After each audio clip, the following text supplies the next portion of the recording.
اور مالک نے تو پہلے ہی مجھے کہہ دیا تھا کہ تمہارا اس معاملے سے کچھ لینا دینا نہیں ہے، تمہارا کام صرف بچے کی پرورش اور تربیت کرنا ہے، بس وہی کرو۔ میں نے اس کے بعد بچے کا بھی پوچھنا چھوڑ دیا، کیونکہ اس کے بعد سارا وقت وہ میرے پاس ہی ہوتا تھا۔ ایک دن رات کو میری آنکھ کھلی تو بچہ میرے بستر پر ہی تھا۔ میں تجسس میں جاگتی رہی، لیکن جانے کس وقت میری آنکھ لگ گئی اور دوسرے دن ہمیشہ کی طرح بچہ بستر سے غائب تھا۔ اس دن جب میری آنکھ کھلی تو میں اٹھ کر باہر آئی۔ میرا مالک باہر بیٹھا تھا اور اس کی میری طرف پیٹھ تھی۔ کیونکہ میں ننگے پاؤں باہر آئی تھی، اس نے میرے قدموں کی آواز بھی نہیں سنی تھی۔ وہ فون میں مگن تھا، لیکن میں اس کا حلیہ دیکھ کر حیران رہ گئی۔ اندر ہی اندر ڈر بھی گئی اور واپس کمرے میں آ گئی۔ اس سے پہلے تو میں نے کبھی سوچا بھی نہیں تھا کہ میرا مالک کیا کام کرتا ہے۔ مجھے اپنی تنخواہ سے غرض تھی، لیکن اس کے بعد میں نے وہاں کام کرنے والے لوگوں سے پوچھنا شروع کر دیا کہ مالک کیا کام کرتا ہے، تو معلوم ہوا کہ وہ تو بزنس مین ہے۔ لیکن اس رات جو میں نے دیکھا تھا، کسی کو نہیں بتا سکتی تھی یہ بات، سب سے چھپائی تھی، اور اسے معلوم ہو جاتا کہ میں اس کے ارادے سے واقف ہو گئی ہوں تو نہ جانے میرے ساتھ کیا کرتا۔ اس لیے میں خاموش ہو گئی۔ ایک دن کتابوں کی الماری سیٹ کرتے ہوئے ایک کتاب ہاتھ لگنے سے نیچے گر گئی۔ اس میں سے ایک تصویر نکل کر گر گئی۔ جب میں نے تصویر دیکھی تو مجھے یوں لگا کہ کمرے کی چھت میرے سر پر آ گئی ہو۔ وہ تصویر کسی اور کی نہیں بلکہ میرے شوہر کی تھی، اور میں حیران تھی کہ میرے شوہر کی تصویر اس کے پاس کیا کر رہی ہے۔ لیکن اس کا اس رات والا روپ یاد کر کے مجھے لگا کہ اگر اسے معلوم ہو گیا کہ میں نے یہ تصویر دیکھی ہے، یا پھر یہ معلوم ہو گیا کہ میں اس شخص کی بیوی ہوں، تو مجھے نہیں چھوڑے گا۔ اس وقت تو سب کچھ سیدھا کر کے باہر نکل آئی، لیکن اب مجھے اپنی جان کا خطرہ لاحق ہو گیا تھا۔ لیکن سب سے بڑی فکر کی بات یہ تھی کہ مجھے جان کا خطرہ تو تھا ہی، لیکن اس کے باوجود میں یہاں سے نہیں جا سکتی تھی، کیونکہ ایک تو اس گھر کے علاوہ میرا کوئی ٹھکانہ نہیں تھا، اور دوسرا مجھے اس بچے سے پیار ہو گیا تھا۔ مجھے ایسا لگتا تھا جیسے یہ میرا بچہ ہو۔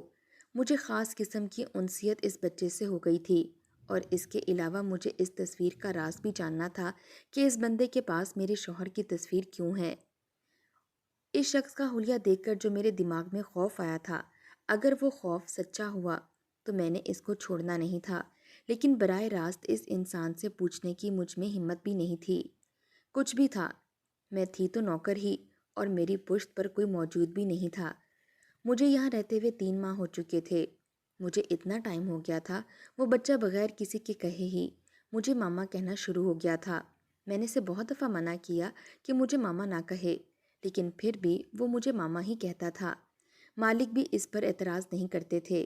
اس بچے سے اپنی پیاسی ممتا کو سیراب کر لیا کرتی تھی۔ اس کے بعد بھی 1-2 دفعہ ایسا ہوا کہ رات کو میری آنکھ کھلی اور چپکے سے باہر نکلی، لیکن مجھے میرا مالک کہیں نظر نہیں آیا۔ مجھے لگا کہ جو میں نے دیکھا تھا، یہ جو کچھ میں نے اس رات دیکھا تھا، وہ خواب تھا، لیکن وہ غلط نہیں تھا۔ میرے شوہر کی تصویر کا تو اس کے پاس ہونا یہ واقعی حیرت کی بات تھی۔ مجھے مالک نے ایک فون لے کر دیا تھا تاکہ بر وقت ضرورت اس سے بات کر سکوں۔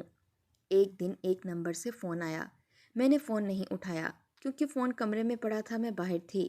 جب تک میں کمرے میں گئی تو فون بند ہو گیا تھا، لیکن تھوڑی دیر بعد اس نمبر سے ایک میسج آیا جس نے مجھے میرے نام سے بلا کر کہا تھا۔ مجھے حیرت ہوئی کہ یہ کون ہے اور میرے نام سے مجھے جانتا ہے۔ مجھے لگا کہ گھر کے نوکر میں سے کوئی شرارت کر رہا ہے، اس لیے میں نے کوئی جواب نہ دیا۔ اس کے بعد کوئی میسج بھی نہیں آیا تو بے فکر ہو گئی، لیکن رات کو اس نمبر سے میسج آتے۔ کبھی میری پرانی زندگی کے بارے میں کوئی نہ کوئی بات ہوتی، کبھی میرے ماں باپ کے بارے میں کوئی بات ہوتی، تو کبھی میرے شوہر کے بارے میں، اور اکثر تو وہ باتیں ہوتی تھیں جو کسی بندے کو معلوم بھی نہیں تھیں، وہ تو صرف میں جانتی تھی۔ مجھے ڈر لگنے لگا کہ نہ جانے یہ کون ہے اور میرے پیچھے کیوں ہے۔ میں کسی کو بھی نہیں بتا سکتی تھی۔ اس کا ایک ہی تقاضا تھا کہ اسے اپنا دوست سمجھوں۔ مجھے کوئی بھی مسئلہ ہو تو اس کو صرف ایک اشارہ دوں کہ میرا مسئلہ حل کر دے، لیکن میں ڈر چکی تھی، اس لیے اس کا نمبر بلاک کر دیا۔ پھر تو یہ سلسلہ ہی چل نکلا۔ میں جتنے بھی نمبر بلاک کرتی وہ نئے رنگ برنگے نمبروں سے مجھ سے رابطہ کرتا اور ایسی ایسی بات کہتا کہ میں پریشان ہو جاتی۔ مجھے لگا کہ یہ میرا مالک ہے، اور اب جس کو میں اپنا وہم سمجھ کر یا اپنا خواب سمجھ کر بھول چکی تھی، وہ بھی مجھے سچ لگنے لگا کہ میرا دانا پانی اب یہاں سے اٹھ گیا ہے۔ مجھے کسی طرح بھی یہاں سے چلے جانا چاہیے۔ یہاں میری جان کو خطرہ بھی ہو سکتا ہے، لیکن یہاں کم از کم میری عزت محفوظ تھی۔ مالک پر شک ہوا تو میں نے مالک پر نظر رکھنا شروع کر دی، لیکن اس کے کسی بھی عمل سے یہ ظاہر نہیں ہوتا تھا کہ یہ میرے بارے میں اتنا جانتا ہے اور وہی مجھے تنگ کر رہا ہے، کیونکہ اکثر مالک گھر پر ہوتا، میرے سامنے بیٹھا کچھ کام کر رہا ہوتا، لیکن میسج نمبر پر آ رہے ہوتے۔ اس کی کوئی ڈیمانڈ بھی نہیں ہوتی تھی، اس کا صرف ایک ہی کہنا تھا کہ میں اس سے بات کیا کروں، اس کو اپنا دوست سمجھوں، اسے اپنی پریشانی بتایا کروں۔ جب بہت دن گزر گئے اور اس نے اتنا کچھ جاننے کے باوجود بھی مجھے کوئی نقصان نہیں پہنچایا، کسی قسم کا بلیک میل نہیں کیا، آہستہ آہستہ میں اس سے بات کرنے لگی۔ پریشانی تو اسے شیئر نہیں کرتی تھی، لیکن اس سے بات کرتی تھی، ادھر ادھر کی ہنسی مذاق کی بات کر لیتی۔ لیکن اگر اس کے بارے میں پوچھتی کہ میرے بارے میں کیسے جانتے ہو، تو جواب نہیں دیتا تھا۔ اپنے بارے میں یہ بتایا تھا کہ پرائیویٹ جاب کرتا ہے اور یہ کہ وہ غیر شادی شدہ ہے، اس دنیا میں کوئی بھی نہیں ہے اس کا۔ دنیا میں تو میرا بھی کوئی نہیں تھا، اس لیے میری اس سے دوستی ہو گئی۔ میں کوشش کرتی تھی کہ کسی کے سامنے اس سے بات نہ کروں۔ اسے میں نے یہ بات بھی کہہ دی اور اس سے یہ بھی کہا کہ وہ بھی اس چیز کا خیال رکھے گا۔ اب ہم اکثر رات کو بات کیا کرتے تھے، جب سب سو جاتے تھے، اور رات کو دیر تک بات کرنے کی وجہ سے صبح میری آنکھ نہیں کھلتی تھی، اور جب میں اٹھتی تھی تو بچہ نہیں ہوتا تھا۔ اب میں اس کی عادی ہو چکی تھی، جو میں اسے نہیں بتانا چاہتی تھی، کیونکہ یہ اس گھر کا راز تھا اور میں نے اس گھر کا نمک کھایا تھا۔ اور ویسے بھی وہ کون تھا؟ جو کچھ اس نے اپنے بارے میں بتایا تھا وہ سچ تھا بھی یا نہیں، میں نہیں جانتی تھی۔ میرے لیے وہ بس ایک دوست تھا، جس سے بات کر کے اپنا آپ ہلکا کر لیا کرتی تھی۔ ایک دن شام کو مالک اور اس کا بچہ دونوں آگے پیچھے چلتے ہوئے گھر آئے تھے۔ آتے ساتھ ہی مالک نے کہا کہ جلدی سے چائے اور اس کے ساتھ چیزوں کا انتظام کرو، کیونکہ اس کا بہت قریبی دوست آج گھر آنے والا ہے۔ میں نے چائے کے ساتھ پکوڑے اور اس طرح کی چیزیں بھی تیار کر دیں۔ مجھے باہر سے آوازیں آنا شروع ہوئیں، جس سے محسوس ہو رہا تھا کہ مہمان آ گئے ہیں۔ میں کاموں میں لگ کر وہ فون والا بندہ اور اس کی باتیں بھول گئی تھی۔ اس نے کہا تھا کہ وہ مجھ سے ملنے آئے گا۔ میں باہر نکلی تو لاؤنج میں کھڑے انسان کو دیکھ کر میرے منہ سے بے ساختہ چیخ نکل گئی، اور اس کے ساتھ ہی مجھے کچھ ہوش نہ رہا۔ جب مجھے دوبارہ ہوش آیا تو میں اپنے کمرے میں بستر پر لیٹی تھی، اور مالک اور وہ انسان میرے بستر پر میرے پاس کھڑے تھے، اور وہ انسان کوئی اور نہیں بلکہ میرا شوہر تھا، جس کی لاش میں ہاتھوں سے دفنا کر آئی تھی۔ میں تو اسے حیرت سے دیکھ رہی تھی اور مجھے یقین نہیں آ رہا تھا کہ وہ زندہ سلامت میرے سامنے کھڑا ہے۔ جب اس نے میرے چہرے پر اتنی زیادہ حیرت دیکھی تو اس نے کہا کہ یقین کر لو کہ میں ہی ہوں، میں زندہ ہوں۔ میں تو اسے چھو کر دیکھ رہی تھی اور مجھے یقین ہو گیا تھا کہ وہ سچ مچ میں زندہ ہے، تو میں اس کا ہاتھ پکڑ کر رونے لگی۔ ان سارے مہینوں میں برداشت کی گئی تکلیفیں مجھے ایک ایک کر کے یاد آنے لگیں، اور میں نے اس سے پوچھا کہ وہ زندہ تھا تو وہ کون تھا جس کی لاش میرے گھر میں آئی تھی، اور کیا اسے معلوم نہیں تھا کہ اس کے سوا میرا اس دنیا میں کوئی نہیں ہے؟ تو وہ اتنے مہینے مجھ سے غافل کیسے رہا؟ اس نے کہا کیونکہ اس کے پاس بہت سارے راز ہیں، میں خود کو تیار کر لوں، وہ ایک ایک کر کے سارے رازوں سے پردہ اٹھائے گا، جو میرے سارے سوالوں کے جواب ہیں۔ سب سے پہلے تو اس نے کہا کہ وہ رانگ نمبر والا جو تمہارے بارے میں سب کچھ جانتا ہے وہ میں ہوں، اور یہی تمہارا انعام ہے کہ آج تمہارے سامنے آ گیا ہوں۔ اس کی بات سن کر جب میں نے کڑیوں سے کڑیاں ملائیں تو مجھے یاد آیا کہ جو باتیں وہ بندہ کرتا تھا وہ میرے علاوہ میرا شوہر بھی تو جانتا تھا، لیکن یہ تو میرے وہم و گمان میں بھی نہیں تھا کہ میرا شوہر بھی زندہ ہو سکتا ہے۔ میں نے اسے کہا کہ اگر وہ زندہ تھا تو وہ کہاں تھا؟ مجھے پہلے اپنے بارے میں سب کچھ کیوں نہیں بتایا؟ اس نے کہا کہ ہم لوگ شادی کر کے تو یہاں آ گئے تھے، لیکن کچھ عرصے بعد تمہارے والدین نے ہمارے بارے میں تفصیلات لے لی تھیں۔ انہوں نے خاندان میں تو یہ ظاہر کر دیا کہ تم ایک حادثے میں مر گئی ہو، اور ایک لڑکی کی کچلی ہوئی لاش بھی انہوں نے باقاعدہ دفنا دی تھی، اور بلکہ ہر سال برسی بھی منائی جاتی تھی، لیکن وہ میرے دشمن بن گئے، جو ان کی بیٹی کو بھگا کر لے آیا تھا۔ جب انہیں معلوم ہوا کہ تم ماں بننے والی ہو، اس لیے وہ خاموش ہو کر بیٹھ گئے، اور ہمارے ہاں بیٹا پیدا ہوا تو بیٹا انہوں نے اٹھا لیا اور اس کی جگہ ایک مردہ بچہ رکھ دیا، جسے ہم اپنا سمجھ کر دفنا کر آ گئے۔ اس کے بعد یہ بات مجھے بھی معلوم نہیں ہو سکی تھی کہ میرا بیٹا زندہ ہے، یہ مجھے بھی بہت عرصے بعد پتہ چلا۔ اب انہوں نے میرے خلاف سازشیں شروع کر دیں، مجھے ہر بار نوکری سے نکلوا دیتے۔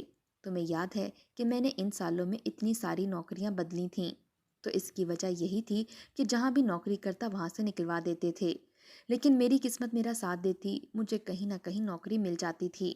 اور پھر ایک دن انہوں نے مجھ پر حملہ کروایا، لیکن نہ جانے کس کی دعا سے میں بچ گیا۔ ایک راہگیر اس فائرنگ کا نشانہ بن گیا۔ مجھے معلوم نہیں تھا کہ وہ حملہ مجھ پر ہوا ہے، مجھے تو یہی لگا کہ یہ اسی بندے پر فائرنگ ہوئی ہے، لیکن اس کے بعد تمہارے باپ کا مجھے دھمکی بھرا فون آیا، اور اس نے کہا کہ آج تم بچ گئے ہو، آئندہ نہیں بچو گے۔ تو مجھے معلوم ہوا کہ وہ لوگ تو میری جان کے دشمن ہیں، اس لیے نوکریوں سے نکلوا دیتے ہیں۔ یہ تو مجھے معلوم تھا کہ میرا سسر ہی کر رہا ہے، لیکن میری جان کے دشمن بھی ہو سکتے ہیں، یہ مجھے معلوم نہیں تھا۔ میں نے اپنے ایک دوست کی مدد حاصل کی جو کہ میرے ساتھ کالج میں پڑھتا رہا تھا اور اب CSS کر کے وہ اسسٹنٹ کمشنر بن گیا تھا۔ میں نے اس سے مدد کی درخواست کی اور اس نے اپنی دوستی کی خاطر میری مدد کا وعدہ کر لیا۔ اس نے معلومات حاصل کی تو معلوم ہوا کہ پیشہ وار قاتل کی خدمت حاصل کی گئی ہے تاکہ مجھے ختم کیا جا سکے۔ مجھے معلوم تھا کہ کبھی نہ کبھی تو میں کہیں نہ کہیں کسی طرف سے آنے والی اندھی گولی کا شکار ہو جاؤں گا، لیکن ان لوگوں نے کوئی چال چلی اور مجھے اغوا کر لیا۔ کسی حادثے میں کچلی ہوئی لاش تمہارے پاس بھیجی گئی کہ تمہارا شوہر مر گیا ہے، اور اس کے بعد تم بہتر جانتی ہو کہ تمہارے کیا حالات تھے۔ یہ سب کچھ تمہارے باپ نے کیا تھا تاکہ تمہیں احساس ہو کہ تم نے جو قدم اٹھایا تھا وہ بہت غلط تھا۔ میری قسمت اچھی تھی کہ میں وہاں سے جلد ہی نکل گیا۔ اس کام کے لیے بھی میں نے میرے دوست کی مدد حاصل کی اور اس نے تب تک معلومات حاصل کر لی تھی اور اسے معلوم ہو گیا تھا کہ میرا بیٹا زندہ ہے اور اسے ان لوگوں نے اپنے ایک ملازم کے پاس گاؤں میں رکھا ہوا ہے۔ اس نے راتوں رات چھاپا مروا کر وہاں سے بچہ منگوا لیا اور اپنے ایک بہت ہی ہونہار آفیسر کے گھر میں رکھوا دیا، کیونکہ اس کی شادی نہیں ہوئی تھی۔ اس پر کبھی کوئی شک ہی نہیں کر سکتا تھا۔ تم بھی جانتی ہو کہ تمہارے باپ کے ہاتھ کتنے لمبے ہیں۔ معلوم ہو گیا تھا کہ کون سا کمشنر ان کے پیچھے لگا ہوا ہے اور اسی نے اس قید خانے سے نکلنے میں میری مدد کروائی۔ اور تمہارے سامنے جو گھوم رہا ہے یہ کوئی اور نہیں بلکہ ہمارا بیٹا ہے، اور جس انسان نے تمہیں گھر میں رکھا ہوا تھا وہ بہت ہی وفادار آفیسر ہے۔ بظاہر ایک بزنس مین ہے لیکن حقیقتاً انڈر گراؤنڈ خفیہ کا آفیسر ہے۔ اور اب میں روپروش ہو کر تمہارے بارے میں اور بچے کے بارے میں معلومات حاصل کر رہا تھا کہ شاید تم لوگوں کی نگرانی ہو رہی ہو۔ اب اتنے دن تم لوگوں کو دیکھنے کے بعد مجھے یقین ہو گیا کہ نگرانی نہیں ہو رہی، تو آج میں سامنے آ گیا۔ یہ میری طرف کی کہانی ہے۔ میں نے پوچھا کہ وہ باقی باتیں تو ٹھیک ہیں، لیکن یہ بتائیں کہ اگرچہ یہ ایک آفیسر ہے، اس کو ایک دن رات کو میں نے دیکھا تھا، اس کے کپڑے خون سے بھرے ہوئے تھے، ایسے جیسے یہ ایک پیشہ وار قاتل ہو۔ اس نے کہا کہ مجھے معلوم ہے کہ آپ نے مجھے اس حالت میں دیکھ لیا تھا، لیکن وہ بھی سچ تھا۔ لیکن جن کو میں مار کر آیا تھا وہ مجرم لوگ تھے، جن کے پاس میں پیشہ وار قاتل بن کر ہی گیا تھا تاکہ کسی کو معلوم نہ ہو سکے کہ میں اس ادارے میں شامل ہوں۔ اور گھر آنے کے بعد میں بیٹھ کر رپورٹ پر کام کر رہا تھا کہ آپ نے مجھے اس حالت میں دیکھ لیا۔ میں نے اس کے بعد اپنا رویہ آپ کے ساتھ نارمل رکھا کیونکہ میں آپ کو یہ احساس دلانا چاہتا تھا کہ آپ نے جو دیکھا ہے آپ کا وہم ہے، لیکن اس کے بعد میں بہت محتاط ہو گیا تھا۔ اب مجھے میرے سارے سوالوں کے جواب مل گئے تھے، لیکن ایک سوال ابھی باقی تھا، وہ یہ کہ صبح کو بچے کو اتنی جلدی کہاں لے جاتے تھے۔ اس نے کہا کہ یہ بچہ بہت اسپیشل ہے، اس لیے ہم نے اس بچے کو ایک اسکول میں داخل کروایا ہے جہاں دنیاوی تعلیم کے ساتھ ساتھ بچپن سے ہر قسم کی ٹریننگ دی جاتی ہے، اور وہ جس اسکول میں جاتا ہے اس بارے میں ہم کھلے عام بات نہیں کر سکتے۔ ہم نے اس کا داخلہ کروایا کیونکہ یہ بچہ 150 IQ لیول کا ہے، جو ہزاروں میں 2 ہوتے ہیں، اس لیے اس کو وہاں داخلہ مل گیا ہے۔ میں صبح اسے چھوڑ کر آتا ہوں، پھر شام کو وہاں سے لے کر آتا ہوں۔ اس کو بھی معلوم نہیں ہوتا کہ یہ کہاں جاتا ہے۔ اس کو بھی ہم نے سختی سے منع کر رکھا ہے کہ یہ کسی کو نہ بتائے کہ کہاں ہوتا ہے۔ سارا دن اسی لیے یہاں کوئی اس بارے میں بات نہیں کرتا۔ میں نے اپنے شوہر سے پوچھا کہ اگر اب ہم لوگ الگ کسی گھر میں رہیں گے تو ابھی بھی کیا میرے والدین کو پتہ چل جائے گا اور ہم ساری زندگی خطرے کے ساتھ رہیں گے، کیونکہ اگر انہیں پتہ چلا تو یقیناً آپ پر حملہ کرنے کی کوشش کریں گے۔ اس نے کہا کہ اتنا عرصہ روپوش ہونے کی یہی وجہ تھی۔ میں نے بھی خفیہ ادارہ جوائن کر لیا ہے، نئی شناخت ہے کیونکہ اس نام سے تو میں مر چکا ہوں۔ مجھے کل سرجری کے لیے جانا ہے، اس کے بعد میں نئے نام سے تم سے باقاعدہ شادی کروں گا اور خطرہ ہمیشہ کے لیے ختم ہو جائے گا۔